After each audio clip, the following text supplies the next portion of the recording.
Hola, tengo un mensaje muy importante que entregarte, porque aquí hay mucho detrás de las escenas que a lo mejor no estás viendo.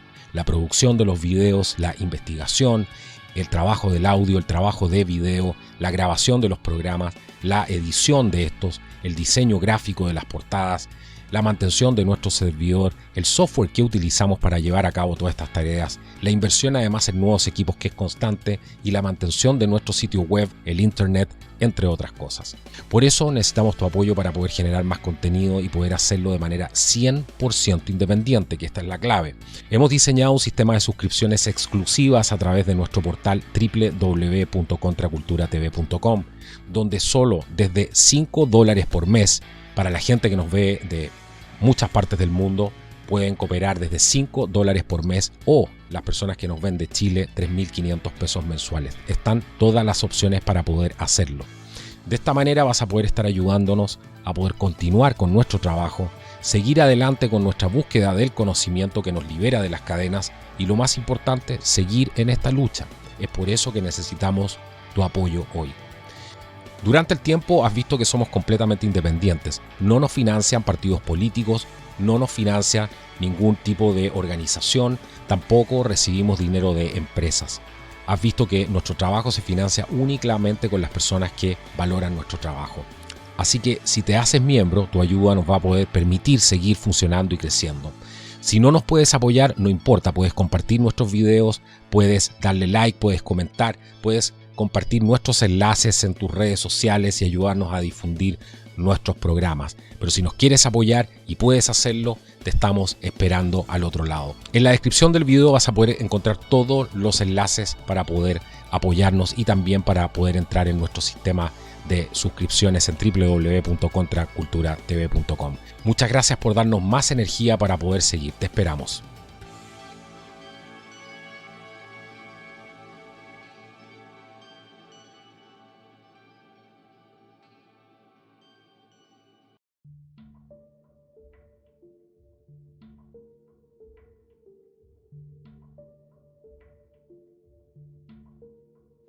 Bienvenidos todos aquí a un nuevo programa. Qué gusto estar con ustedes el día de hoy en este programa especial, porque es el segundo episodio del programa Testigo de la Historia. El primero lo hicimos con Oscar Andrade, llegó casi a las 100.000 reproducciones, tuvo una muy buena acogida. Y este programa tiene un objetivo, la médula es justamente traer personas que hayan sido testigos de una parte importante de la historia y que puedan compartir sus experiencias aquí con nosotros para nosotros poder aprender. Y hoy día nos acompaña un destacado comunicador social, una persona que es oriunda de Viña del Mar. Además ha sido galardonado por su trabajo tanto en el Congreso chileno como en el norteamericano. Y entre otras cosas ha dedicado gran parte de su vida al activismo internacional en defensa de la democracia, de los derechos de los ciudadanos de los países que sufren dictaduras como Cuba, Venezuela y Nicaragua. Es una voz conocida en las radios de Miami, es un hombre de radio. Y es chileno, por supuesto, podríamos decir un patiperro. Me refiero a don Paul Sfer, que muchos de ustedes conocen por los 2 minutos, si es que vieron alguna vez los videos de él. Decía, yo soy Paul Sfer y deme 2 minutos. ¿Cómo estás, Paul? Bienvenido aquí, realmente un gusto y un placer poder tenerte aquí. Carlos, muchísimas gracias por la oportunidad, gracias por la invitación, gracias por permitirme compartir con todos quienes te siguen aquí en Testigo de la Historia, en el canal Contracultura, una iniciativa importante tanto dentro de Chile como fuera de Chile, algo que nos exporta nuestra realidad, la realidad que tenemos, la realidad país, y todos nos podemos enterar. Muchísimas gracias de verdad por esta oportunidad, Carlos. No, muchas gracias a ti. Quiero comenzar de inmediato porque tu historia es apasionante. Tú has sido testigo de la historia y en algún momento de tu vida, y quiero que nos pases a poner eso en contexto, cómo llegas tú a Venezuela, te toca ver esta Venezuela pujante, ¿cierto? Esta Venezuela donde se ganaba muchas veces en dólares, equivalente, ¿cierto? A lo que se ganaba a lo mejor en países desarrollados. Viste la pujanza de la economía y después empiezas a ver esta transformación. Vamos a hablar de eso y mucho más hasta tu llegada después a los Estados Unidos, tu destacada trayectoria. También tú tienes un premio muy importante porque tienes un récord Guinness. Vamos a hablar de todo eso y mucho más aquí con Paul Sfer. Cuéntame, ¿cómo llegas tú a Venezuela? ¿Cómo empieza tu vida en Viña y llegas finalmente allá? Bueno, déjeme comenzar, digamos, desde el principio de mi vida consciente, digamos. Yo, 5 años de edad, 5 o 6 años de edad. Sí, nací en Viña del Mar, vivimos en Viña del Mar con mi papá, mi mamá, mis hermanos, pero después nos fuimos a vivir a Valparaíso por temas de trabajo de mi papá. Era más fácil trabajar en Valparaíso, vivíamos en el Cerro Barón y en Diego Portales. Estamos hablando, como te digo, de un Paul de 5 años, 6 años de edad, estamos hablando de años 71, 72 más o menos. Mis hermanos, el inmediatamente siguiente a mí, digamos, mayor que yo, pues yo soy el menor, lleva 9 años, tenía 14, 15, y mi otro hermano, el mayor que yo, me lleva 12 años, tendría unos 17 años más o menos, una cosa así. Ya ellos tenían sus amigos, su grupo, salían a la calle, pertenecían a Patria y Libertad, al Comando Rolando Matus, eran cabros que ya estaban más o menos metidos en el tema político, en términos de lo que se vivía en ese momento, años 72, estábamos en el gobierno de la Unidad Popular. El presidente era Salvador Allende, el marxismo estaba metido en Chile, Cuba estaba metida en Chile, la Unión Soviética estaba metida en Chile, en fin, y lo veíamos todo muy cerca porque vivíamos ahí frente a la baranda en el Cerro Barón. Por lo tanto, veíamos los barcos que llegaban, veíamos los marinos que llegaban, de dónde venían y cómo iba cambiando nuestro Chile a medida que iba llegando todo esto. Acuérdate que en esos años 72, 71, 72, todavía el tráfico marítimo era muy grande, por lo tanto Valparaíso era muy importante, lo sigue siendo, pero en ese momento era como más, llegaban muchos barcos, la gente se trasladaba mucho en barco, estaban en esa época, me acuerdo clarito, los barcos de la línea italiana de vapores, la Italian Line, Donizetti, Verdi, Rossini, en fin, ese era el nombre de los barcos de aquella época. La línea C venía mucho, y eran barcos mixtos que llevaban tanto carga como pasajeros. Había mucho tráfico. Entonces, Ujú. uno notaba que había mucho barco cubano, mucho barco polaco, mucho barco de países que estaban o detrás de la cortina soviética o de Cuba, que traía e intercambiaba cosas con Chile, que más de una vez las vi llegar y vi cómo las tenían que botar al mar porque se echaban a perder, porque había una impericia, una inoperancia tremenda, una falta de sensibilidad sobre la gente, quedaban, por ejemplo, guardadas cosas ahí en vagones de tren que pasaban toda la temporada de lluvia, se mojaban, se inundaban y al final de cuentas iban a dar al mar, mientras Chile había mandado de repente a Cuba zapatos que seguramente a Cuba sí habían llegado. Nosotros no aprovechábamos nada de eso. Yo vi llegar la cantidad enorme de tarros de chancho chino, todo eso pasó a través de mis ojos, siendo muy niño. Y me tocó vivir, Carlos y amigos que nos están escuchando, la etapa de tener que acompañar a mi mamá a ir a hacer la fila, las colas, para poder conseguir algo de comer. Si hay ciudadanos cubanos que están escuchando este podcast, sabrán perfectamente de qué es lo que estoy hablando. La misma fila, la misma cola que hacen ustedes hoy para ir a conseguir el pedazo de pollo o probablemente el picadillo de soya que el régimen ya en muy poca proporciones entregando. Pero bueno, eso mismo nos tocaba hacer a nosotros por allá en el año 72. En una de esas, Carlos, llegan unos amigos de mi papá, que habían sido compañeros de colegio de mi papá. Yo todo esto lo tengo muy vívido porque a pesar de que era chico, tenía 6 años, mis padres nunca Ujú. impidieron que nosotros, los otros miembros de la familia, lo viéramos, para que fuéramos, digamos, testigos de qué era lo que había ocurrido en esa época, para que supiéramos con qué tipo de tendríamos que contar en un futuro si nos tocaba ir a otra parte o si nos tocaba volver a vivir una experiencia así. En eso mi papá y mi mamá, que en paz descanse, los dos fueron muy, muy visionarios. Bueno, llegaron unos amigos de mi papá, como te digo, y le dijeron, oye, Jorge, mira, nosotros venimos para acá a decirte que es mejor que se vayan porque lo que viene para acá no es para gente como ustedes. Mi papá había sido alessandrista, había trabajado para la campaña del presidente Alessandri, y bueno, al final de cuentas el presidente Alessandri se fue para la casa y yo, digamos, por descarte, porque esa fue la manera como entró Salvador Allende, entonces nosotros siempre fuimos parte de la oposición y éramos siempre desde esa época los fachos, los no sé cuántos, los momios, los esto y lo, ¿no? Ujú. Bueno, en otra ocasión, o sea, mi papá viene en este par de señores que eran compañeros de colegio, y han sido compañeros de colegio, mi papá, pero que eran de Partido Comunista y eran muy activos en Valparaíso, un Valparaíso que tenía mucha actividad, digamos, comunista, aficionado al Partido Comunista, que era muy violento ahí. Entonces está dividido entre una cantidad importante de miembros del Partido Comunista y los otros, todo el paraíso que vivía, digamos, bajo el miedo, porque los tipos eran bastante violentos, eran muy violentos incluso con carabineros, armaban ropas feas en la calle, ¿no?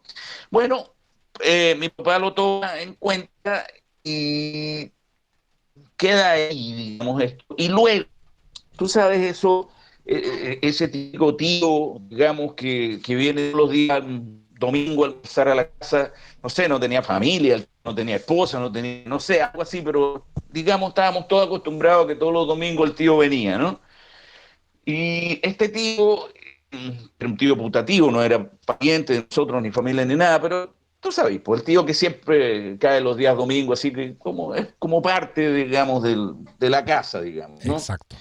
Eh, y mi papá en la hora de almuerzo, nuevamente, te repito, estábamos todos presentes en la mesa, se almorzaba todo el mundo junto, le pregunta, año 72, adelantado, le pregunta al famoso tío, oye, fulanito, si a ti te dijeran que nos tienes que matar, ¿tú qué harías? Me acuerdo claramente, yo le dice, bueno, tendría que matarlo porque si no me van a matar ustedes a mí, porque lo que viene es una guerra. Mi papá le pidió que por favor se fuera, que no viniera nunca más, bueno, y así fue. Yo entendí perfectamente, mi mamá entendió perfectamente, mis hermanos entendieron perfectamente, mis hermanos querían pegarle al famoso tío, mi papá no lo dejó, le dijo, déjalo que se vaya. Pasó el tiempo, mi papá tomó la decisión, nos enteramos después del de septiembre de 73, cuando se empezaron a tapar las ollas que habían, y nos empezamos a enterar de todas las cuestiones y nos enteramos, nosotros estábamos en una lista del plan Z, ahí en el Barón, y quien iba a estar encargado de ajusticiarnos era el papá de una polola que tenía uno de mis hermanos, que al final de cuentas el caballero terminó suicidado, porque así habrá sido el nivel de compromiso que tenía con todo esto. Cuando vino el 11 de septiembre, pues el hombre decidió eh, tomar otro camino, ¿no? Atentó contra sí mismo y se suicidó, que parece que estaba como de moda por eso el día del 11 de septiembre. Pero en fin, eh, ya. O sea, ustedes los tenían Nosotros, literalmente en una lista. Viene un tío, te estaba escuchando un sí, pequeño, un poco de delay, un poco entrecortado, pero para entender bien esto, porque seguramente la gente le pasó lo mismo que a mí. Llega este tío a tu casa y te dice a ustedes, ¿qué pasaría si yo tengo que o tenemos que deshacernos de ustedes? Literalmente claro. pasó eso. Sí, Increíble. mi papá pregunta, ¿qué pasa si te dicen que tienes que matarnos? Ujú. Y el famoso tío le dice, bueno, los voy a tener que matar porque si no me van a matar ustedes a mí, porque aquí lo que viene es una Es una guerra. guerra, En increíble. ese momento, en ese momento Carlos comprendió, mi papá y mi mamá se miraron, ya que era momento de irnos. Efectivamente estábamos en listas, había listas negras en ese momento en Valparaíso. Nosotros, yo que era el que acompañaba a mi mamá por ser el más chico a hacer las compras, me bancaba las colas para comprar cosas con mi mamá, veía a mi mamá llorando cuando no podía conseguir cosas para llevar a la casa para comer. Chuta, iba a comprar un litro de aceite y lo que le vendían un cuarto de litro. Decían, compañera, a ver la tarjeta, compañera, no, que compañera, nada, yo no soy compañera, no, usted no hay. Y veía esa frustración que se iba acumulando en mi papá y en mi mamá, hasta que al final mi papá decidió que nos íbamos a Venezuela y así fue. Partió mi papá y después se fue en avanzada, después nos fuimos nosotros. ¿Por qué a Venezuela? Porque Venezuela en el transcurso de los años 50, bajo el gobierno del general Marcos Pérez Jiménez, que duró del año 50 hasta el año 58, produjo algunos exiliados venezolanos, Ujú. que no necesariamente eran comunistas, eran demócratas, eran socialdemócratas, y algunos de ellos se fueron a Chile. Algunos de ellos eran de la comunidad libanesa, de la comunidad que pertenecemos nosotros. Mi apellido es de origen libanés.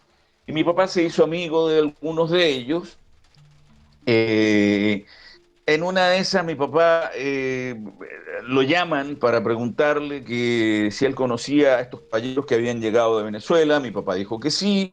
Le pidieron que averiguara porque había una orden de deportación o de devolverlos, quiero decir, a Venezuela porque estaban acusados de comunistas. Mi papá averiguó quiénes eran comunistas y quiénes no. Y en definitiva se hizo un documento y a estas personas las dejaron tranquilas, los dejaron tranquilos en Chile. Ahí mi papá hizo muy buenas relaciones con estas personas. Después, cuando volvió, digamos, la época de la Cuarta República, o lo que se llamó la etapa de la democracia, los 40 años en Venezuela, Chile va en caída libre en el gobierno, en la primera dictadura, digamos, comunista que hemos tenido fuera de la de Cuba en América Latina, que fue la de Salvador Allende. Chile en caída, Venezuela está floreciendo y mi papá dice, ¿sabes qué? Nos vamos a Venezuela porque por lo menos tenemos amigos. Se refiere a estas personas que mi papá ayudó mientras Claro. estuvieron en situación de exilio en Chile entre los años 50. Bueno, nos fuimos a Venezuela, mi papá llegó primero, después nos fuimos nosotros, y sí, Carlos, era, digamos, yo notaba las cosas que puede notar cualquier niño, ¿no?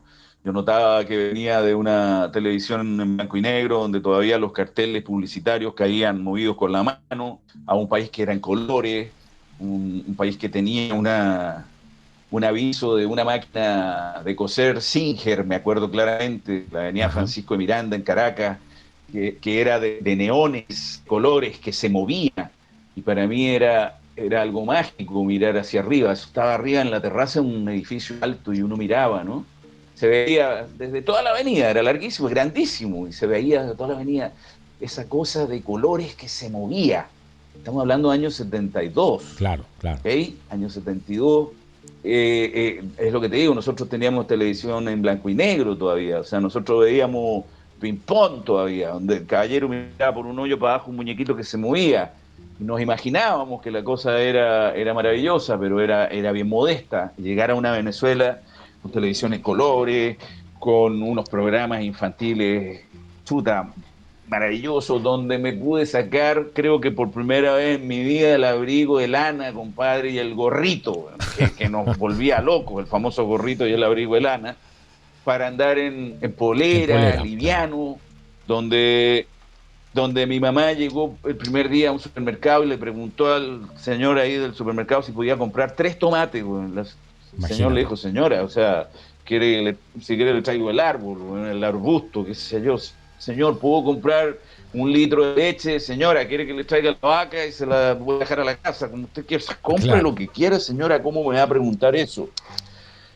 ¿Qué, qué más te Chuta, a llama mí la me atención ahí? daban, Porque tú mira, estamos hablando, estás hablando de un shock cultural, un shock de países, ¿cierto? tremendo, Tremendo. ¿Qué más te llama qué más te tremendo. llama profundamente la atención y a tu familia también? Me llama muchísimo la atención que la gente comía en la calle, Carlos. Veías a la gente constantemente comiendo en la calle, lo que fuera, comiéndose un hot dog, comiéndose una empanada, comiéndose una arepa. La gente siempre andaba con una bolsa en la calle de que habían comprado algo en alguna parte. Había un momento maravilloso, los buses llenos, los taxis. Había asaltos en el momento, sí, pero era muy, muy modesto. De repente alguien te tiraba un manotón y te robaba la cadena, o alguien, no sé, te choreaba en el reloj, alguna tontera así. Claro. Después todo esto cambió y se llegaron a producir en los primeros años de Chávez 25.000 asesinatos por violencia al año. O sea, unos números enormes. Ya Pero en vamos a esa ir para época, en allá, esa claro. Venezuela del 72, sí, me llamó mucho la atención.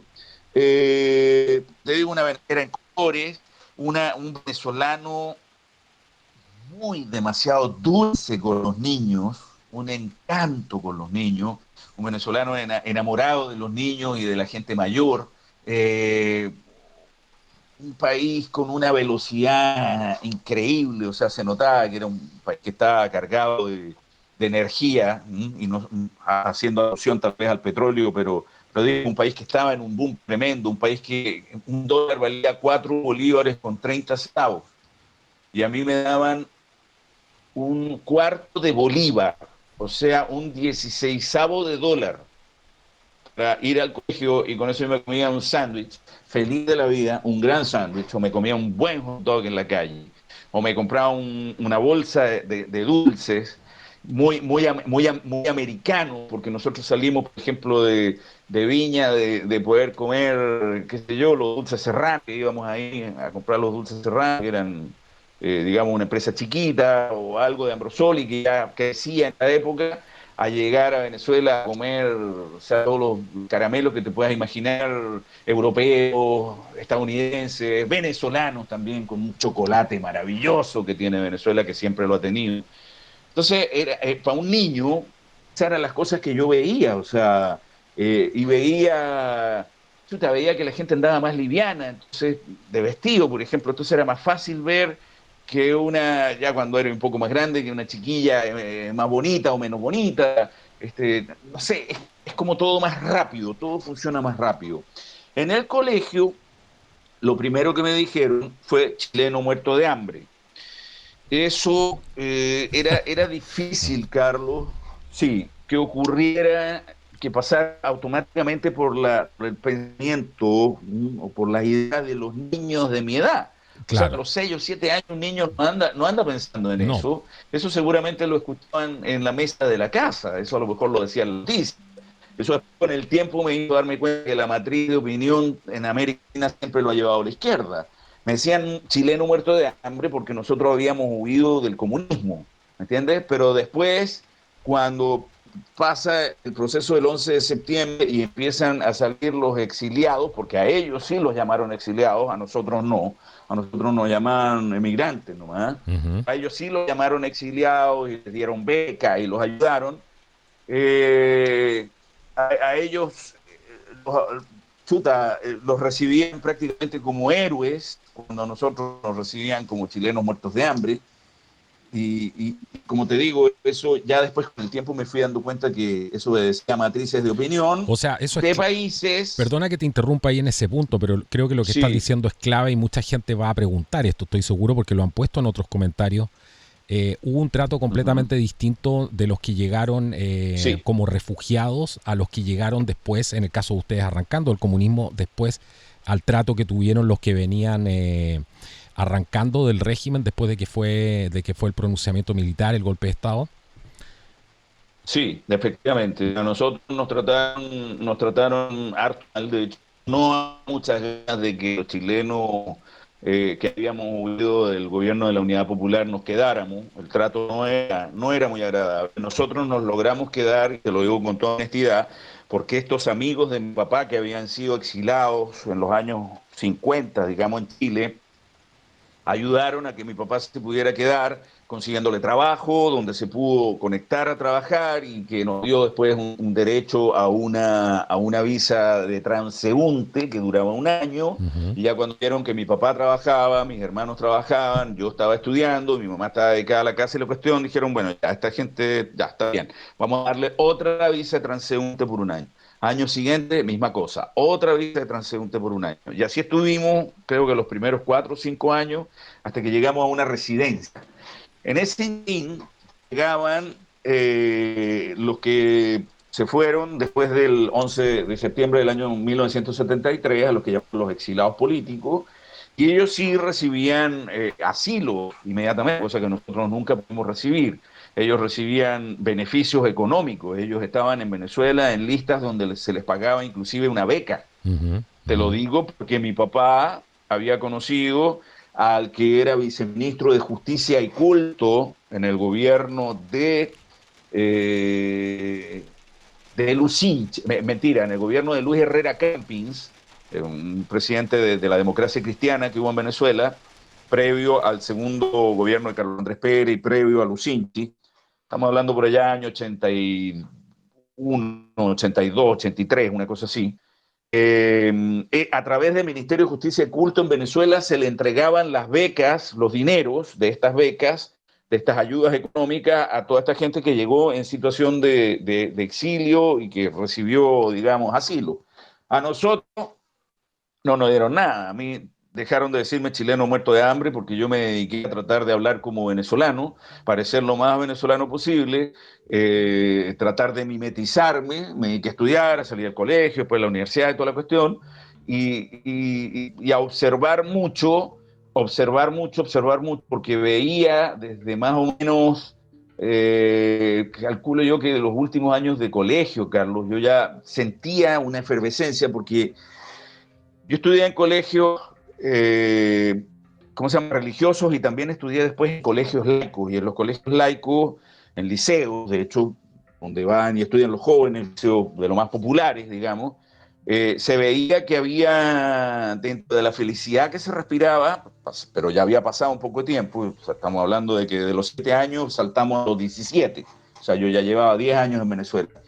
Se notaba que dentro de la felicidad y la alegría que había entre los venezolanos, había una siembra de ideología que ya iba captando a los jóvenes en Venezuela, estos mismos jóvenes que celebraron cuando Chávez ganó y que hoy en día son los padres de los hijos que comen de los tarros de la basura, digamos, ¿no?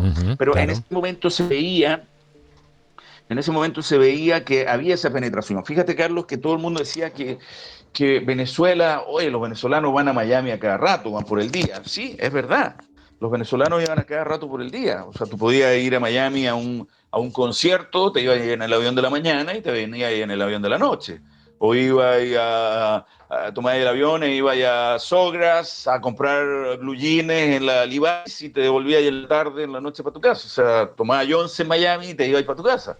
Y es que había periodicidad de vuelos y había dinero para hacerlo. Estamos hablando de una Venezuela donde cualquiera ganaba $1,200 de sueldo, y eso era mucho dinero. Cuando en ese tiempo, un pasaje a Miami te valía $90, te valía un pasaje en avión Caracas-Miami. Entonces, bueno, se habla de eso. De hecho, los venezolanos bromeaban, incluso decían, llegaron los indios, está barato. Sí, claro, porque los venezolanos llegaban a los centros comerciales y dicen, ¿cuánto vale eso? $300. ¡Uy, está barato! ¡Uy, está barato! Dame dos. Está barato, dame dos, le decían. Los venezolanos, llegaron los está barato, dame dos. Dame dos. Porque eso era, el venezolano tenía una sociedad económica tremenda el país, por lo tanto también la gente, y le decían, está barato, dame dos. Así le decían a los venezolanos. Bueno, todo eso cambió. Todo esto se fue dañando, todo producto de la desconexión de los gobernantes que fue ocurriendo con el paso de los años, esta desconexión de los gobernantes, de los políticos hacia la gente, y por lo tanto también el aburrimiento de las personas, de la gente, de la sociedad civil, hacia lo que era el gobierno y la imposibilidad de ejercer la labor contralora que los ciudadanos tienen. La gente se aburrió de la política y se aburrió de los políticos. Empezó a campear el delito, hubo ingreso de mucha gente que venía de otros países con muy malas intenciones. Y chuta, Déjame hacer un punto ahí que me interesa eso. ¿Crees que tiene eso algo que ver con la bonanza económica? Porque estoy tratando de hacer una comparación con Chile, ¿cierto? Aquí también la gente, el chileno en general se dejó dormir con el tema de la política, entregó la política a gente bastante de dudosa procedencia, corrupta, ya sea de izquierda o derecha, y el país empezó a ir a la deriva. ¿Crees que y la gente se empezó a preocupar de lo material, ¿cierto? Lo único que importaba era lo material, el acceso que nos daban los dólares, la bonanza económica, etcétera? ¿Crees que puede haber alguna diferencia ahí, o es parecido el fenómeno? Se parece, pero hay elementos que son un poco diferentes. Tú sabes que Foro de Sao Paulo, Grupo de Puebla, te vende una franquicia, digamos, que te la va... Bueno, hay los interesados, digamos, en llevarla a cada país, la van adornando, digamos, la van acomodando. Es como decir, el Big Mac en Chile lleva palta, en ningún otro país del mundo lleva palta. Exacto. Ya, la franquicia lo permite porque al chileno le gusta la palta, porque le gusta la hamburguesa con la palta. Ya, eso mismo pasó en en este interín. Mira, cuando en Chile nos quitan la educación cívica en las escuelas, en la educación media, digamos, cuando se veía educación cívica, hay una investigación bien buena que está en las páginas web de la Universidad Alberto Hurtado, que se hace para saber, para intentar comprender por qué en Chile nos quitan la educación cívica. Ujú. En Chile nos quitan la educación cívica en el año 97, el gobierno de Eduardo Frei Ruiz Tagle, porque la intención era hacer precisamente lo que tú acabas de decir, que el chileno se dedicara a ser productivo en términos de dinero, que generara trabajo, que generara empresas, que generara riqueza, que generara plata, ¿ya? Que fuera eficiente, pero que no tuviera la tentación de pensar país, de pensar modelos políticos, modelos sociales. Sentían que el chileno no venía preparado después del periodo del gobierno del presidente Pinochet, que el chileno probablemente no venía preparado para encontrarse con una democracia que ellos querían edificar a su manera, por lo tanto lo hicieron de esa forma. Sacaron la educación cívica para que el chileno se dedicara a ser productivo, a generar riqueza, a generar ganancias, a tener negocio, a que estuviera interesado en tener mejor auto, en tener mejor Ujú. casa, en pasear, en viajar, mejor sueldo, pero que no tuviera la tentación de querer ser alcalde o de querer ser concejal, porque a lo mejor después iba a querer ser diputado o senador o ministro y nos íbamos a meter en tremendo forro porque al final de cuentas nosotros tenemos un negocio y no queremos socios. Queremos peones, queremos servidumbre, pero no socios. Digo, modelo de pensamiento del político que sigue siendo el modelo de pensamiento del político chileno, porque Ujú. todavía los tenemos. De Bueno, lo que hecho, estás diciendo todavía tú, si me tenemos, permites un punto ahí, es interesantísimo porque eso explica por claro, qué esta clase de dinosaurios se ha perpetuado en el tiempo y se casan entre ellos y no hay renovación en la política, o sea, son los mismos. Y la sí, gente es común que de quedó hecho absolutamente de lado. Se dedicó a hacer sus negocios, como dices la, tú, a criar a sus hijos. Se empezó a así entender que la es, así política es, no era algo para gente decente incluso. Y así claro, fue quedando todo esto en manos de estas mismas personas. así es. Y por eso tenemos la crisis que tenemos, en primer lugar, de liderazgos, que no es que no tengamos líderes, es que no los han dejado pasar, que es diferente, porque líderes hay. Y en segundo lugar, y consecuencia de esto, es la crisis de partidos, porque los partidos son estructuras de personas que son Ujú. piramidales, quiere decir que tienen líderes en los diferentes estratos que lo conforman. Hay un líder arriba o un grupo de líderes arriba y va creciendo, digamos, el tamaño de la base de la pirámide. Pero como no los han dejado pasar, tienes el fenómeno que tienes en este momento. O sea, los últimos chiquillos líderes que lograron pasar son tipos que tienen mi edad, hermano. Y yo ya voy andando para los 60. Yo tengo 56. Esos son los últimos líderes a los que dejaron pasar. Yo quiero saber dónde están los líderes de 20, de 30, de 40, de 45. ¿A quiénes tenemos arriba en la política chilena? ¿A quiénes tenemos arriba? Te lo digo con nombre y apellido. No, mejor no, porque la última vez que dije nombre y apellido me escribieron por WhatsApp, me dijeron, ay, tu discurso de odio me tiene amenazado de muerte. Cuando yo, ¿de dónde? O sea, por el amor de Dios. Bueno, Yo no otra tengo la cosa, exposición, claro, otra no cosa es tengo la odiar la exposición que verdad, tiene esa ¿cierto? persona. No es el discurso, sino que el odio a Ya. la verdad. Claro. ¿Cómo se O compara sea, eso ¿a con... quiénes tenemos? Sí. Ajá. Perdona, disculpa. No, no, no. Disculpa tú. ¿Cómo se compara eso con Venezuela? Con lo que crees que... porque me hablabas tú de una Ya. diferencia. Sí, la diferencia es que en Venezuela no les quitaron en la época de la democracia, de los 40 años de democracia, no le quitaron la educación cívica a los venezolanos, pero lo que sí les quitaron fue, a ver, el acceso. El Ujú. venezolano podía entrar a los partidos, participaba en los partidos, pero llegaba hasta ahí. Le quitaron la transparencia. Eso es lo que hicieron los políticos de los 40 años de democracia. Quitaron la cercanía, quitaron la posibilidad de acceso. Sí, sí la quitaron, pero sobre todo lo que más le quitaron a la gente fue la posibilidad de seguir viviendo en una estabilidad económica, Carlos. y eso lo resintió muchísimo la gente. En Chile ahora estamos viviendo una época de gran recesión económica, digamos, en términos de afectación país, pero en Chile muy poca gente tuvo acceso y mucha gente tuvo muy poco acceso.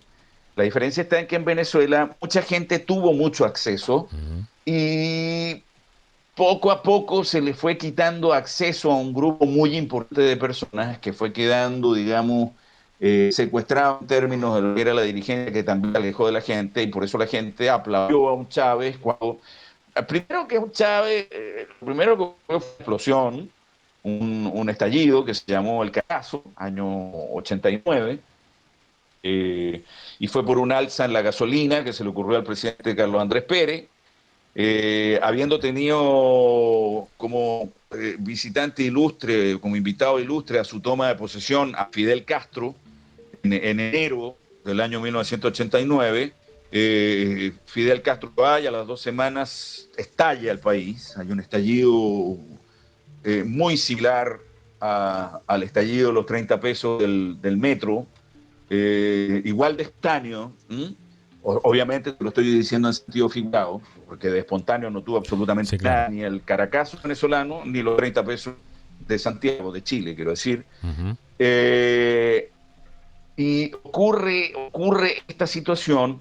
Luego de este Caracazo vienen dos intentos de golpe de Estado de un coronel, de un teniente coronel del ejército que se sabía que era conspirador, pero nunca lo removieron, que se sabía que tenía vínculos con la extrema izquierda, pero nunca lo removieron, por aquello de la democracia, por aquello de que no, de que tú no puedes, porque tú sabes, ellos no son demócratas, pero nosotros sí.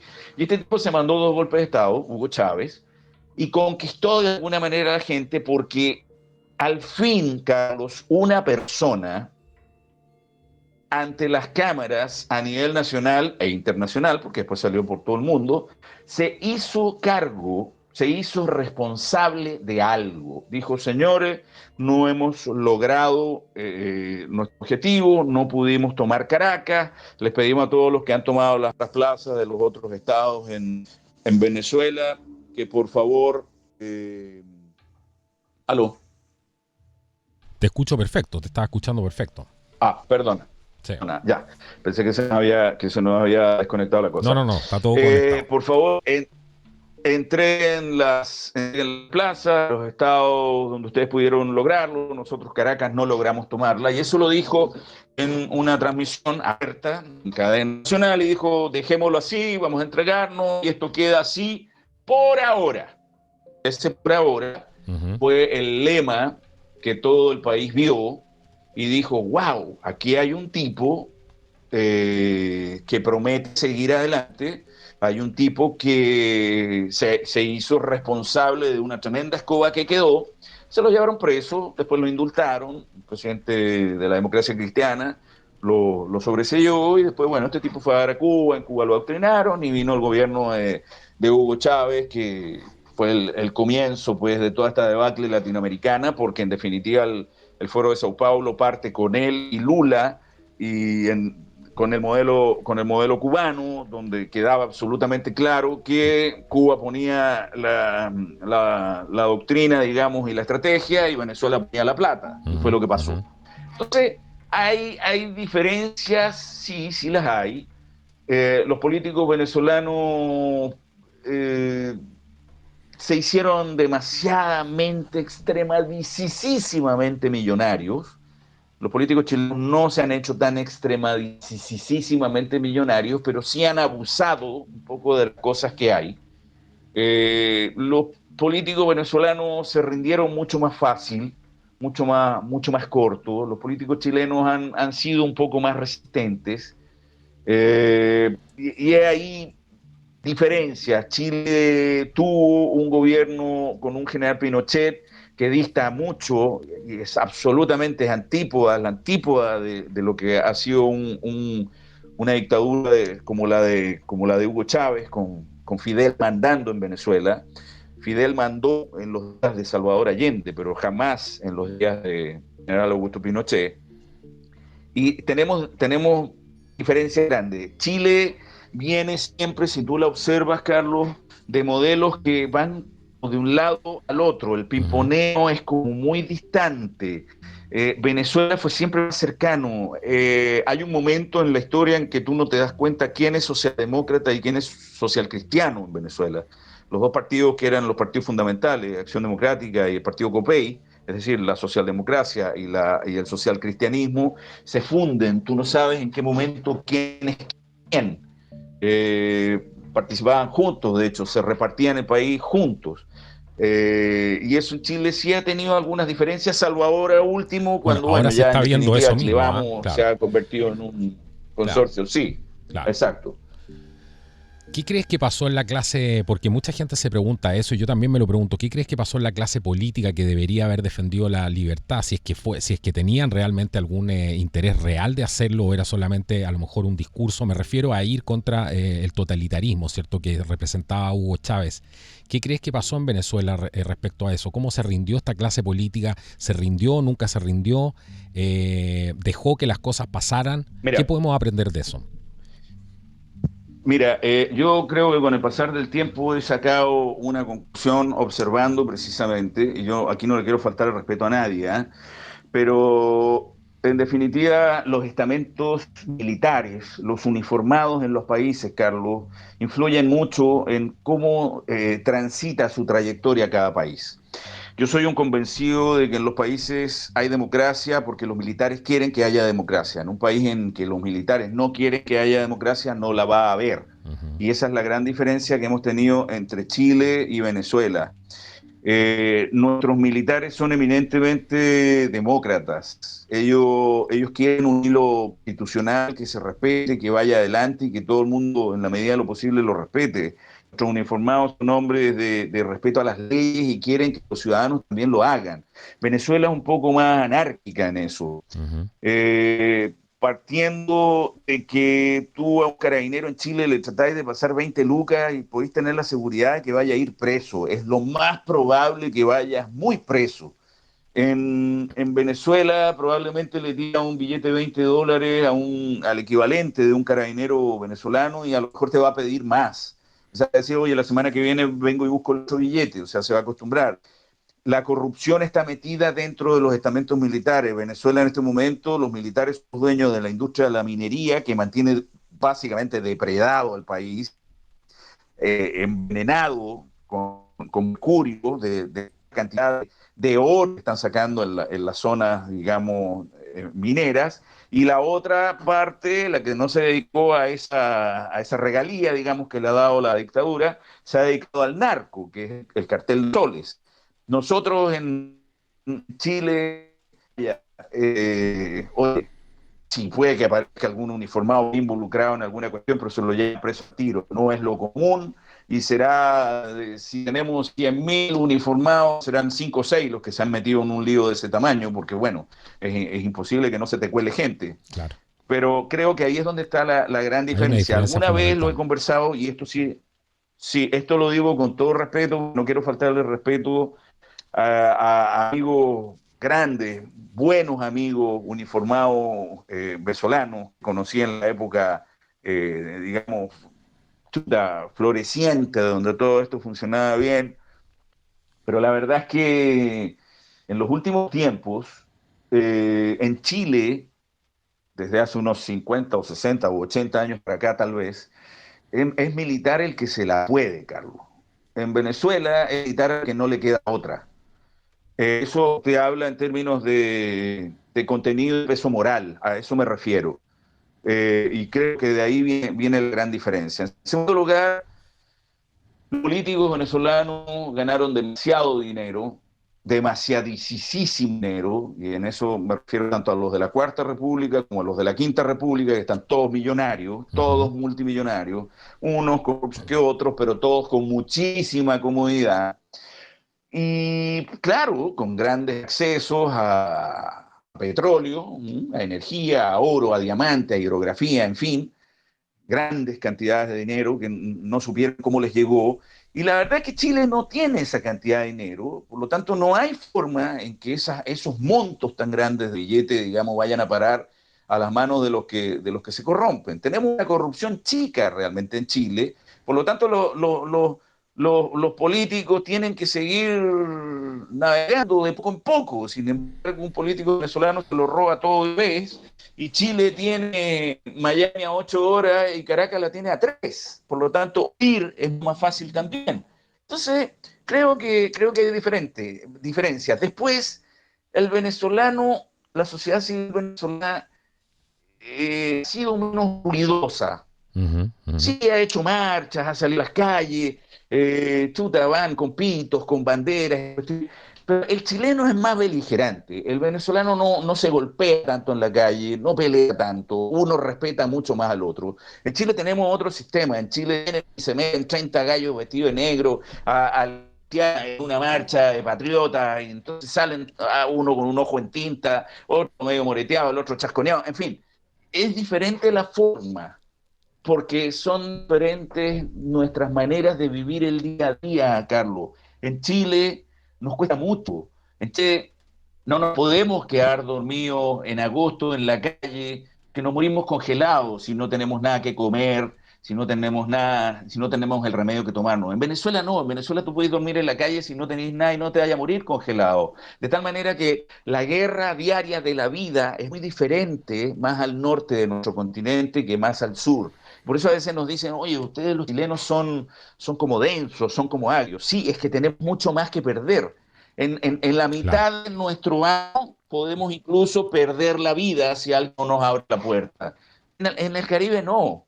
En el Caribe podéis dormir en la calle. ¿Entendí? Por eso el trato, en términos de carácter de la gente, es bastante más diferente, ¿ves? O sea, somos muy diferentes. Claro, Ahora, claro. por eso vuelvo a la parte inicial de la conversación. O sea, estas franquicias, como son el Grupo de Puebla, el Foro Sao Paulo y todas estas cuestiones, te acomodan la franquicia al consumo, al gusto del país. O Claro. sea, si tú escuchas lo que dice el presidente Boric en Chile hoy o ayer, por ejemplo, a Carabineros, y el mensaje que manda, que no va a saber el resto de la población mundial, pero siempre filtra, el mensaje que envió mientras iba en su vehículo oficial en el sur de Chile, por allá en la Araucanía, a esta reunión que hay ahora de Puebla, compañeros, compañeras, qué bueno que vamos a unir los modelos de pensamiento latinoamericanos, bla, bla, bla. Él cree que no se va a saber. Por supuesto que se sabe el tiro. Entonces, eh, es la parte, como te digo, del Big Mac con palta. Claro, el Big Mac compacto, ¿Ya? exactamente. Claro. El presidente Boric cree que está jugando la pichanga solo, pero no está jugando la pichanga solo. De hecho, en este momento, si tú ves, tenemos el mapa latinoamericano bastante tirado al rojo. O sea, se salvan Ecuador, Paraguay y Uruguay. Del resto, bueno, y los países anglo que tenemos, digamos, todavía con olor a colonias, digamos, en nuestro subcontinente, ¿no? Ujú.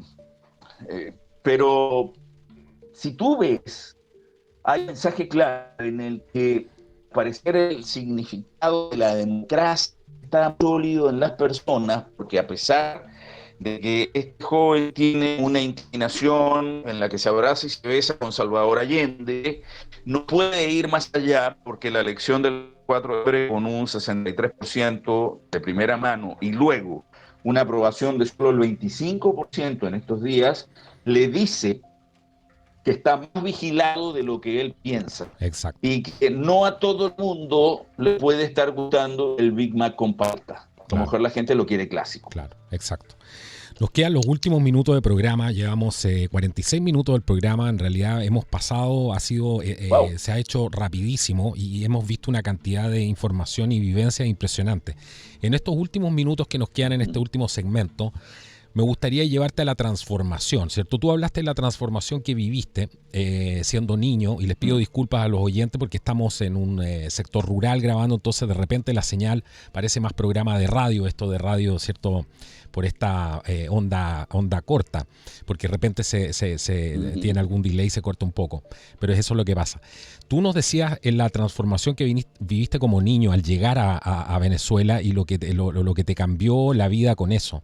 ¿Cómo empiezas a ver tú después esa transformación a la inversa? O sea, acercándose más a lo que viviste en Chile. ¿Cuáles son las primeras señales que se empiezan a dar en el país de la escasez, de las imágenes que la gente está acostumbrada a ver hoy día? ¿Cómo empieza eso? ¿Cómo lo notas tú? ¿Cómo te afecta o le afecta a la gente que conoces allá?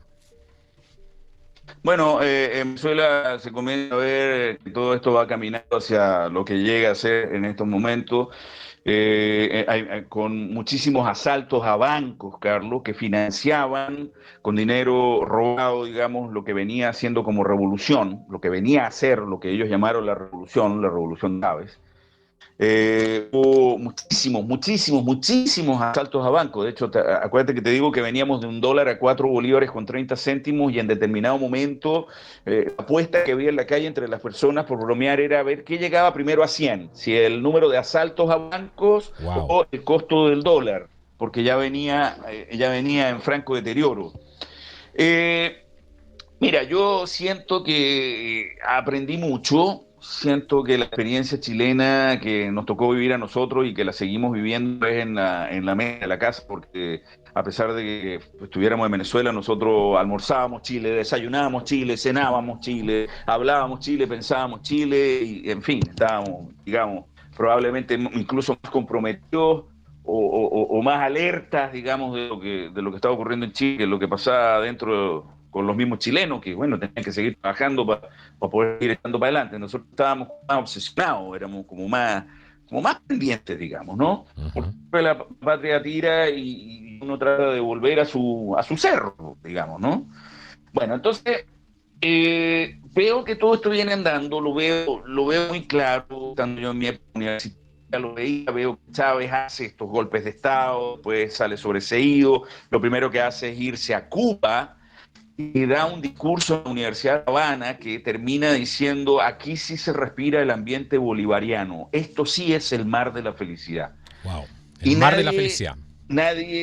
el mar de la felicidad, y nadie en Venezuela, los medios, que como te digo, en determinado momento habían logrado que a personas como a nosotros, como yo, nos dijeran chilenos muertos de hambre, porque contaban una historia de Chile, en este momento no estaban contando la historia correcta de Venezuela, y ese discurso prácticamente no se difundió.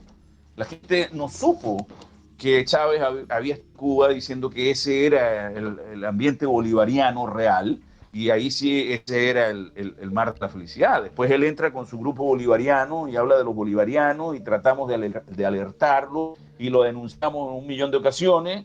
Y bueno, al final de cuentas yo tuve que irme del país porque contra campaña y en definitiva fui una persona no grata en Venezuela y me tuve que ir. A la misma entrada de Chávez yo tuve que abandonar el país porque si no me iba a tocar una celda, no sé, al lado de Leopoldo López o al lado de uno de ellos, supongo yo. Porque le hice mucha contracampaña, porque es como un déjà vu. Era como volver a vivir lo que volvieron mis papás, volver a vivir lo que yo vivía haciendo cola con mi mamá, y me fui. Me fui y empecé a observar, me fui a los Estados Unidos, empecé a observar, porque todavía había mucha, ¿cómo se llama?, difusión, había mucho intercambio de noticias, todavía Uh-huh. los medios en Venezuela que de hecho muchos de ellos tanto aplaudieron, como te digo, la llegada de Chávez, ya estaban empezando callados, silenciados.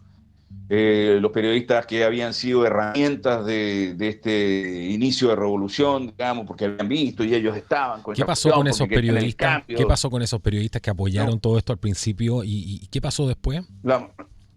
la mayoría de ellos están exilados en Miami. En Miami, ¿ah? Otros se quedaron ahí y han ido cayendo en desgracia. Hay Mira. algunos otros que están presos, que son presos políticos, y es la misma advertencia que nosotros hacemos en Chile. Uh-huh. Ustedes que están tan enamorados de ese proceso, váyanse desenamorando, porque en cualquier momento van a dejar de ser útiles y van a pasar a ser parte del exilio o del destierro o del precio político o de la anulación. Lo hemos advertido, sí, no, o sea, velo en Cuba. La prensa independiente es la más castigada y la que más presos políticos tiene y la que más desterrados tiene, porque te los toman y te los echan del país. ¿Cómo te pueden impedir que tú vuelvas a tu país? Bueno, eso es lo que ocurre. Entonces, fue pasando esto y fuimos viendo, Carlos, cómo se fueron tomando decisiones tremendamente equivocadas por parte de Chávez, que era muy prepotente, y claro, ¿cómo no lo iba a hacer si tenía el petróleo a $140 el barril? O sea, era, Imagínate. la producción iba para abajo, pero el precio del petróleo iba para arriba, llegó a estar a $140 el barril. Con eso el tipo compró Latinoamérica, con eso el tipo compraba los votos en los foros internacionales, y ya te mando 20.000 dólares diarios, con eso tenéis luz, todo, para toda la vida garantizada, pero tú votas por mí, qué sé, en el Pacto Andino, o en la ONU, o Lo en que la sea, EA, o claro. hasta en la CONCACAF, bueno, hasta el partido de fútbol vota ya.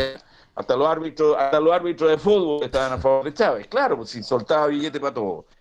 Pero se fue deteriorando porque Chávez fue tomando muy malas decisiones. Cuando vota, cuando echa, despide a toda la plana que sabía cómo manejar la industria petrolera en Venezuela, empiezan a ocurrir explosiones de plantas por la impericia y no hubo atentados, no hubo nada de eso. Plantas procesadoras de petróleo, plantas ¿cómo se llama? Reflexión, chuta, empiezan a estallar por mal mantenimiento, por mal Sí, mantenimiento, por claro. mal mantenimiento. Después este otro viene aquí y dice, esto huele a azufre, aquí estuvo parado el demonio mismo, Claro. refiriéndose al presidente Bush en la ONU, cortan relaciones, Estados Unidos dice, bueno, no hay más repuestos de nada para Venezuela porque este tipo ya nos tiene declarada la guerra. Y en definitiva se va yendo al suelo la industria petrolera venezolana, va ganando espacio la industria del narco venezolano y, y nada, pues, básicamente en este momento Venezuela no produce ni 600.000 barriles de petróleo. Eh, Hay una economía ficticia dolarizada en Venezuela que han tenido que permitirla, donde básicamente lo que hace el gobierno es meter el dólar producto del narco para lavarlo dentro de la economía venezolana. Es decir, pobrecitos los venezolanos en estos momentos son todos cómplices de la lavandería, pero ¿qué puede hacer? O sea, tú tenés que llevar la comida a tu casa y a lo mejor estás consciente y bueno, la sociedad civil venezolana realmente no tiene la culpa ni tiene mucho más que hacer, ¿me entiendes? Y esto fue cambiando. A Chávez lo dejan morir, porque a pesar de todo, Chávez tenía apetencias diferentes a la de seguir siendo un peón de Fidel. Él decía, si yo tengo la plata, ¿por qué yo tengo que ser el segundón? A Chávez deja morir y Cuba decide que el tipo necesario es Nicolás Maduro, que es el que tiene ahora Venezuela. Es un tipo muy similar, si lo ves en característica, a Miguel Díaz-Canel en Cuba. Son tipos Así es. relativamente grises, tipos que no tienen mucha capacidad, no están muy bien preparados, pero se dejan llevar, se dejan mandar y saben que están sostenidos por un aparato que los sostiene ahí, ¿no? Esa es más o menos la radiografía que hay. Nicaragua es algo más o menos similar. Pero yo sigo creyendo en que el mapa es rojo porque se está tomando solamente en cuenta quiénes son los gobiernos, quiénes están en el gobierno en este momento. Pero si hiciéramos un mapa de lo que piensan las sociedades civiles en nuestra América Latina, Carlos, yo creo que sería bastante tirado azul, si es que azul Sí, se yo, contrapone al rojo, yo es el pienso color. exactamente lo mismo que tú, exactamente lo mismo que tú. Claro, una cosa es poner La conclusión, Ujú. sí, la conclusión es que hay una desconexión tremenda, y te voy a decir algo que creo que es más categórico que he aprendido en mi vida, porque lo he visto en todas partes, que no es igual. Del miedo a la ira, el paso es cortito, cortito, cortito, corto. Cortito, cortito, cortito. Eso es lo que, por ejemplo, los políticos chilenos y lo siguen despreciando.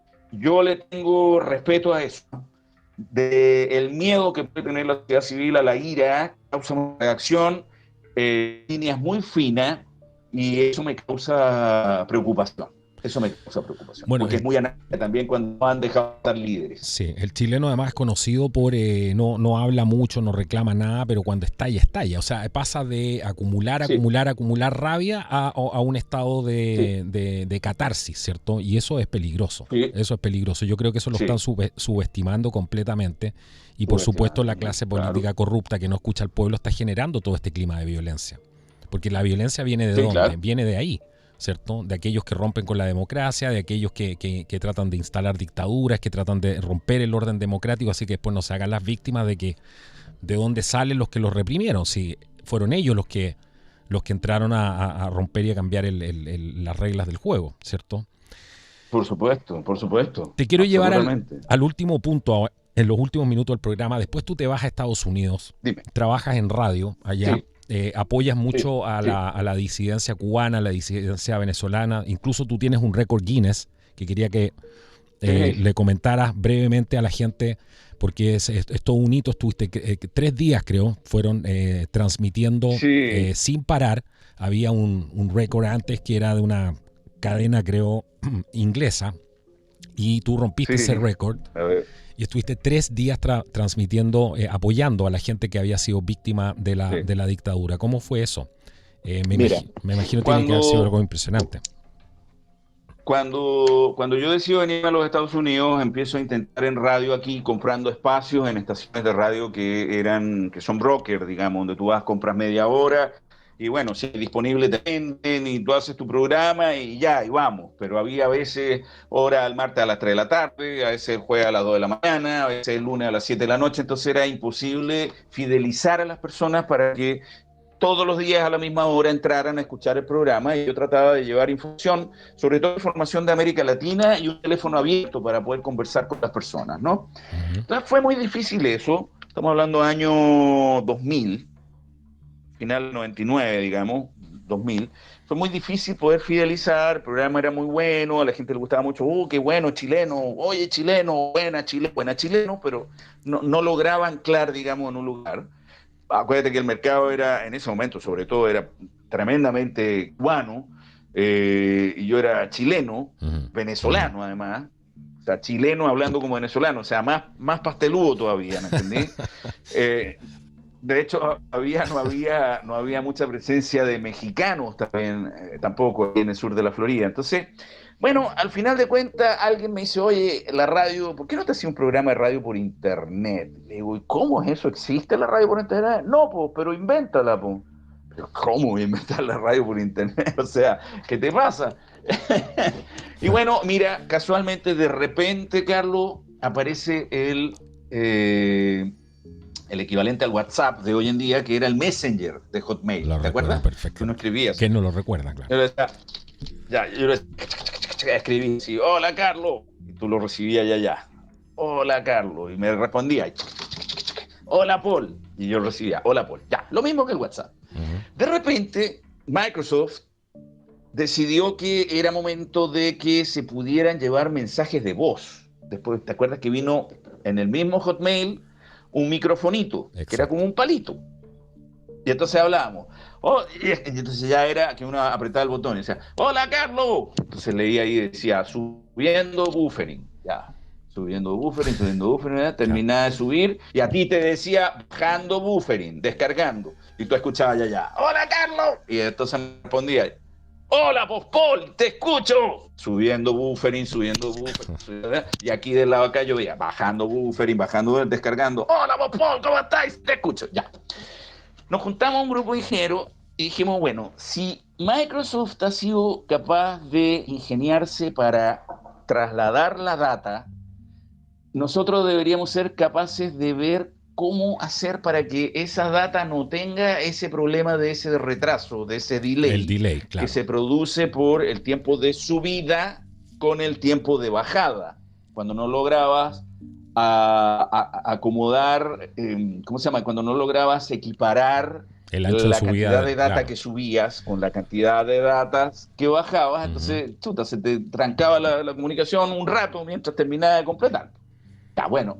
Nos juntamos con estos muchachos y eso fue lo que descubrimos, Carlos. Cómo de un autito en la autopista crear un tren. en una autopista o en una línea férrea. Es decir, un autito, te digo, un cuanto de edad que se trasladaba, llegaba, se escuchaba y hasta ahí llegaba. Nosotros lo que descubrimos fue cómo pegar una detrás de otra una cantidad de vagones de tal manera que hubiera un buffering de subida, un buffering de bajada y que nunca más parara la transmisión detrás de eso. Es decir, que la transmisión fuera continua. Exacto. Eso fue lo que logramos. Simétrica. Empezamos a probarlo, alcanzábamos a pegar personas, porque no existía el suficiente ancho de banda, pero entonces, ¿cómo se llama? Lo hacíamos, te hacíamos llegar, o sea, yo te avisaba, Carlos, pégate aquí a tal link. Entonces tú te pegabas a tal link. Decía, hola Carlos, ¿cómo estás? ¿Cómo te va? Mira, aquí estamos transmitiendo. Entonces tú me escribías y me decías, que te oigo, chuta que te oigo, bien, loco, te escucho, lo lograron. Paso siguiente, formamos la primera estación de radio por internet en el sur de la Florida. Coincide con que empieza a llegar, bueno, después aparecen empresas que daban el servicio de streaming, porque nosotros no teníamos la capacidad de pegar más de una persona o dos, que era lo que daba el módem. Aparecen estas empresas que empiezan a dar el streaming y permiten pegar primero 50 personas, después 200, después 1000, después 5000. Coincide con que va llegando el exilio venezolano generado por el régimen de Hugo Chávez. Nosotros vamos haciendo crecer todo esto y llegamos a procesos donde acompañamos a Venezuela. Nos dedicamos al mercado venezolano con esta radio que se llamó Radio Next, que duró 12 años al aire, una radio eminentemente por internet. Acompañamos a Venezuela en varias elecciones, acompañamos a Venezuela en el cierre de Radio Caracas Televisión, en varias batallas que se dieron en las calles del régimen en contra de la sociedad civil.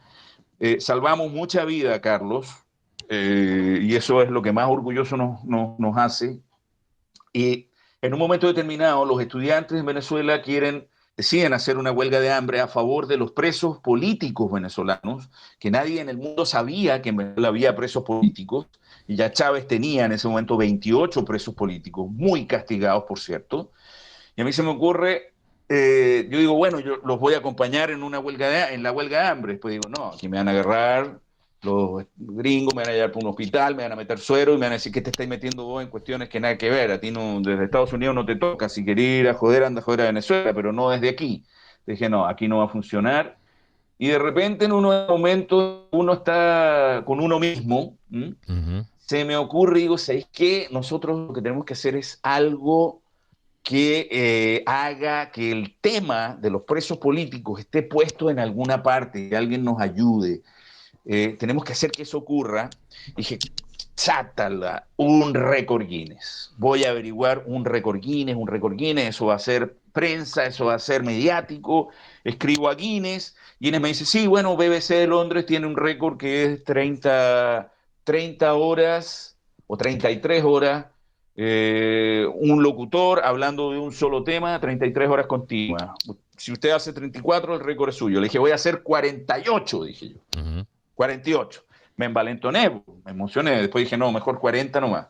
Y entonces, bueno, escribí a Guinness, averigüé de qué se trataba. Me dijeron, bueno, tiene que tener unos sponsors. Fui donde unos sponsors, les dije, mira, yo tengo la idea de acompañar a los chiquillos, presos políticos venezolanos.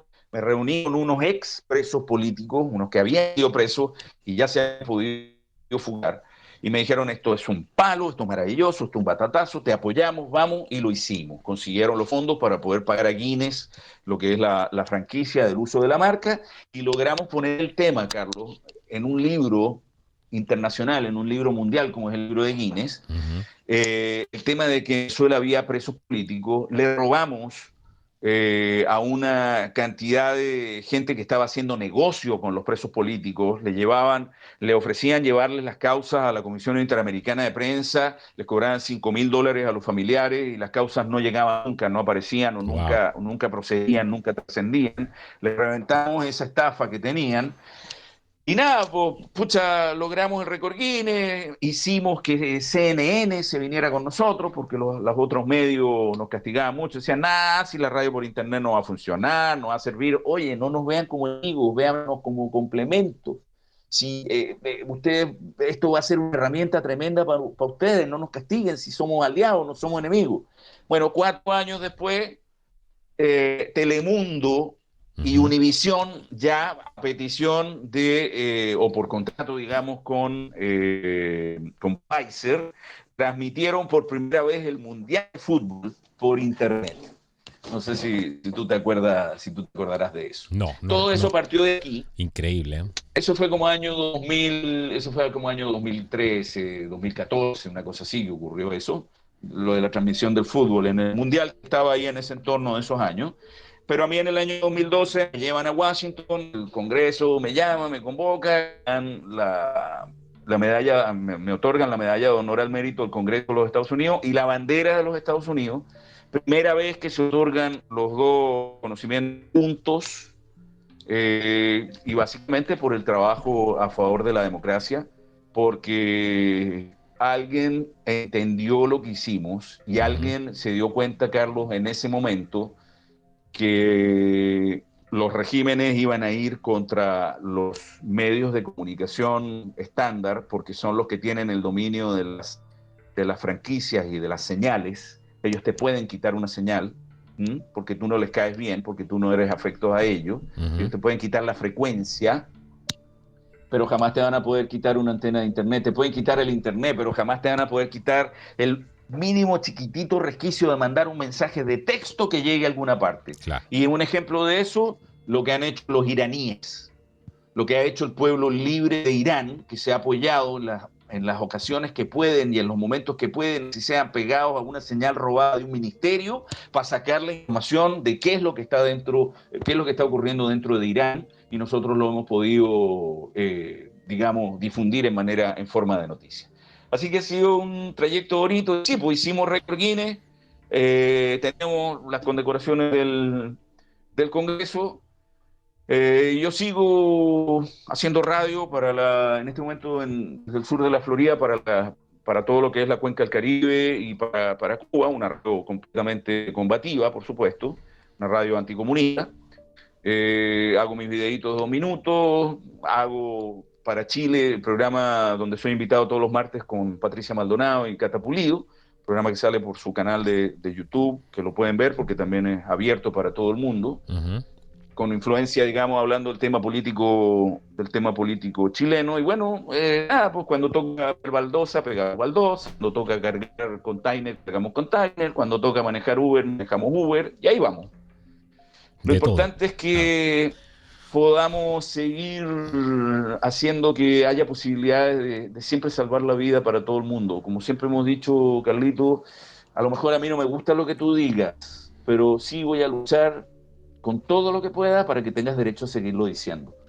Y de eso se trata la libertad. Exactamente, exactamente. Es el espíritu del programa del día de hoy. Ustedes han visto en esta hora que hemos recorrido con Paul Sfeir una cantidad de vivencias, de sucesos que ha tenido él y que los presenta de una manera muy respetuosa, muy carismática además, con todo lo que le ha tocado vivir tanto en Chile, su vivencia en Chile, el gobierno de Salvador Allende, después pasar por Venezuela, ver la bonanza de Venezuela, ver en qué se transformó, tener que salir finalmente de ahí y llegar a los Estados Unidos, bueno, para encontrarse hoy día con el régimen de Joe Biden. Algo medio complicado, amigo mío. Me imagino que tendrás algunas apreciaciones al respecto ahí. Pero eso a lo mejor lo dejamos para otro programa. ¿Qué te parece? Porque ya estamos en la hora. Te dejo cordialmente invitado para otro programa. Ha sido un gusto realmente tenerte aquí, un honor, un privilegio, una persona de tu trayectoria del mundo de la radio. Gracias, así Carlos, que para mí ha sido muy, muy gratificante tenerte aquí en este episodio, el número 2 de Testigo de la Historia, aquí hoy día con Paul Sfeir. Paul, muchísimas gracias y dile por favor a la gente cómo te puede encontrar hoy día, cuáles son tus redes y cómo te pueden seguir. Hoy, claro, seguro. En Twitter, @Paul Sfeir. Ese soy yo. En Facebook, Paul Sfeir, y ese soy yo. No sé cómo es el link así completo, algo así como Paul Sfeir 31, no sé qué, pero usted escribe Paul Sfeir en Facebook y ahí estoy. En Instagram es @Paul Sfeir y 2 guiones bajo, __. Paul Sfeir, __. ¿Por qué 2 guiones bajo? porque alguien ocupó el que tenía un solo guión bajo y alguien ocupó el que no tenía guiones bajos. Entonces, en todo caso, los vamos a dejar los links en la ese. descripción del video. Te voy a pedir que me los mandes y los vamos a poner ahí en la descripción del video para que la gente pueda pinchar y sea más fácil. Claro, muy amable. Muchísimas gracias. También hago TikTok, estoy en TikTok, estoy en YouTube, estoy en todas partes. Si te pones Paul Sfeir, ahí le va a aparecer un tipo de bigote con unos lentes. Ese es el tipo. Ese, el que sale la foto en la portada de este programa que están escuchando. Paul, muchísimas gracias. Muchísimas gracias por estar en este programa de Testigo de la Historia. Gracias a ti, Carlos, muy amable por la oportunidad. Gracias por dejarme ser casi pionero también. El segundo programa. El segundo programa, no es menor. Testigo de la Historia. Sí. Sí, pues muy amable, muchísimas gracias por esa deferencia. Y seguimos con el canal Contracultura. Seguimos adelante, con todos los hierros. Así fuerte. Es. Y un gran saludo y un abrazo, como no, a mi productora, que es la que coordina todo este tipo de cosas y nos trae estos invitados fantásticos. Así que agradecerles a todos ustedes por la sintonía del día de hoy. Vamos haciendo nuestro trabajo. ¿Cuál es nuestro trabajo? Bueno, no es solamente apoyar al canal, ¿cierto? Sino que compartir esta información. Esta es una información importante que ustedes pueden compartir y pueden hacerla llegar a sus amigos, a sus parientes, postearla en otros grupos. Para eso hacemos este trabajo. Un agradecimiento genial y muy, muy grande a toda la gente que nos apoya, porque son ustedes los que les dan la fibra a este programa. Cada programa, todas las personas que apoyan económicamente al canal son parte de cada una de las palabras, de cada minuto de grabación que hay aquí. Así que si quieres también apoyarnos, vas a poder encontrar todos los enlaces, tanto en la descripción del video como en el primer comentario fijado. Esto ha sido Testigo de la Historia aquí en Contracultura. Nos vemos en un próximo programa y que Dios los bendiga. Hasta la próxima. Hola, tengo un mensaje muy importante que entregarte, porque aquí hay mucho detrás de las escenas que a lo mejor no estás viendo. La producción de los videos, la investigación, el trabajo del audio, el trabajo de video, la grabación de los programas, la edición de estos, el diseño gráfico de las portadas, la mantención de nuestro servidor, el software que utilizamos para llevar a cabo todas estas tareas, la inversión además en nuevos equipos que es constante y la mantención de nuestro sitio web, el internet, entre otras cosas. Por eso necesitamos tu apoyo para poder generar más contenido y poder hacerlo de manera 100% independiente, que esta es la clave. Hemos diseñado un sistema de suscripciones exclusivas a través de nuestro portal www.contraculturatv.com, donde solo desde $5 por mes, para la gente que nos ve de muchas partes del mundo, pueden cooperar desde $5 por mes, o las personas que nos ven de Chile, 3.500 pesos mensuales. Están todas las opciones para poder hacerlo. De esta manera vas a poder estar ayudándonos a poder continuar con nuestro trabajo, seguir adelante con nuestra búsqueda del conocimiento que nos libera de las cadenas y, lo más importante, seguir en esta lucha. Es por eso que necesitamos tu apoyo hoy. Durante el tiempo has visto que somos completamente independientes. No nos financian partidos políticos, no nos financia ningún tipo de organización, tampoco recibimos dinero de empresas. Has visto que nuestro trabajo se financia únicamente con las personas que valoran nuestro trabajo. Así que si te haces miembro, tu ayuda nos va a poder permitir seguir funcionando y creciendo. Si no nos puedes apoyar, no importa, puedes compartir nuestros videos, puedes darle like, puedes comentar, puedes compartir nuestros enlaces en tus redes sociales y ayudarnos a difundir nuestros programas. Pero si nos quieres apoyar y puedes hacerlo, te estamos esperando al otro lado. En la descripción del video vas a poder encontrar todos los enlaces para poder apoyarnos y también para poder entrar en nuestro sistema de suscripciones en www.contraculturatv.com. Muchas gracias por darnos más energía para poder seguir. Te esperamos.